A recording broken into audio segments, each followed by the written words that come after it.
Some of the challenges that we see in kind of addressing challenges overall is that this is really an emerging industry with very little experience out there so far. It's new. Our company is only a couple of years old, but we realized if we'd formed 4 or 5 years ago, there wouldn't have been a market for it. So it's a rapidly emerging industry. A lot of the community codes out there really are not in sync with this yet.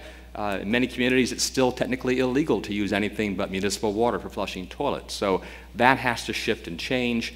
Some of the other folks here have talked about the fact that there are no real standards yet. We don't have standards set. So how clean does the water need to be to flush toilets? How clean does the water need to be for irrigation? Do we need to sanitize? And how should we sanitize that, with UV or chlorination? And then sometimes just the ambiguous requirements from one community to the next is an issue. We also see a challenge with engineers that are inexperienced that are designing systems in what we call a catalog approach. They go through and they pick a filter out of the catalog and a pump and a storage, and they put them in the design of the building, and we see these designs that really aren't going to work very well. And so in some cases we're setting ourselves up for failure, expensive systems that aren't going to work well because they've been designed by folks who really don't understand how they should be put together. And the last real challenge, too, is that whole lack of long-term experience, that a lot of these systems are still new. We don't have the long-term experience of what holds up and what works well. In many cases, these systems get set up and then they get turned off because no one understands how to operate them, or they don't get maintained. And so that's really a kind of a bad case as well. And then there's this gray water conundrum. The fact that we're designing buildings, and this year we're going to be maybe building that building in 2012. Well, 2050, that building is still going to be in operation.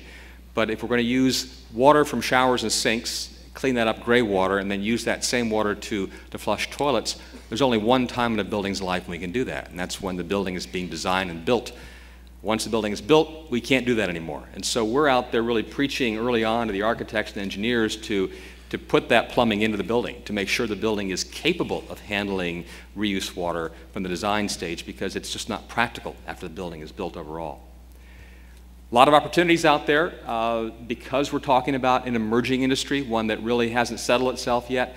We find that most community officials are more than happy to talk to us about a system that doesn't comply with current codes. They're willing to work with us, particularly if the system is obviously well engineered and is designed for public safety. We're also seeing an opportunity to really have an influence on the policies that are being set now with the IAPMO Green Building Code, with a lot of codes and other regulations being established out there. And then we're also seeing this, what we're calling the emerging regulatory requirements that we think are going to help out. If water's still too cheap and it's difficult to make a system pay back in a short amount of time from a return on investment standpoint, we are seeing some regulations out there now which are really kind of assisting this effort. We've got stormwater regulations now that are very strong in many communities that are requiring that stormwater be detained and released. Well, once that water's been cleaned up and stored, and we have 200,000 or 300,000 gallons underground, that's a great source of water for reuse. And so the biggest cost of that system is the storage. So if the regulations are driving that high investment in stormwater detention, then we want to talk about retaining and reusing that stormwater. The gray water capability for plumbing. Tucson passed a law that said that all new buildings, both commercial and residential, have to be at least plumbed for gray water in the future, so that those buildings will be capable of handling gray water and reuse water in the future. And then also this issue of some states now requiring that irrigation be done with reuse, or at least a percentage of the irrigation done. So all those things are helping us out. Now the net here for the plumbing trade, as we see it, is that we've got an emerging billion-dollar industry here for the plumbing trade, for the nation. For plumbers, it means additional plumbing supply runs from to toilets, irrigation systems, HVAC. It means additional gray water waste runs for showers, sinks, condensers, etc. The installation of these systems, the maintenance of them. So it really is something that I'm hoping the plumbing trade is perked up to, and realizing the potential here to partner with this trend out there overall. And that's really it. So. John, you mentioned Tucson has a requirement for gray water rough-in. Are you aware of any other municipalities that are requiring that? Should it be required? I mean, should that become standard practice? I think for commercial buildings it should. In the future it'll have to be. Because commercial buildings are always looking at the ROI and you know, the cost of those systems, et cetera, and that plumbing investment is significant. It can be several $100,000 in a building's overall cost, but in the scope of things it's 1/10 of 1% of the total cost of the building. So it is small, but it's significant. And so And I think until the regulatory parties out there start to say this is going to be, if it's not a real issue now in our community, but it will be in 3 years, 4 years, 5 years, or 10 years even, those buildings that are being designed now have to have that incorporated in order to make that feasible when water really is in short supply and very high in cost. Go ahead, Paul. Thank you. We're actually quite active in Tucson. Tucson's interesting. There was a lot of pushback from residential builders, and there still is. Their argument was that it costs an additional $500 per house to do the plumbing.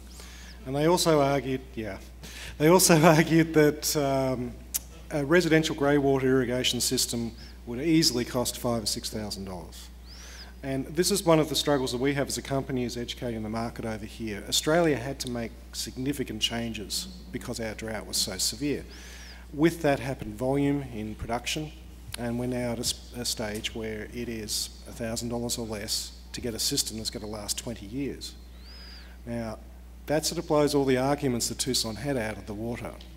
Their argument about $500 per house, that'll change. There's actually 2 of our units going into some demonstration homes at the end of this week in Tucson.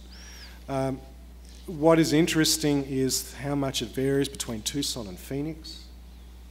It very much depends on the local regulators, the opinion of the water purveyors.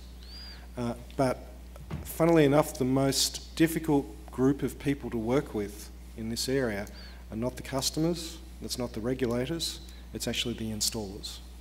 Because what we are finding is that irrigators and plumbers really don't like change. And that's our biggest challenge in Tucson. Can I ask John or whoever else wants to answer this question?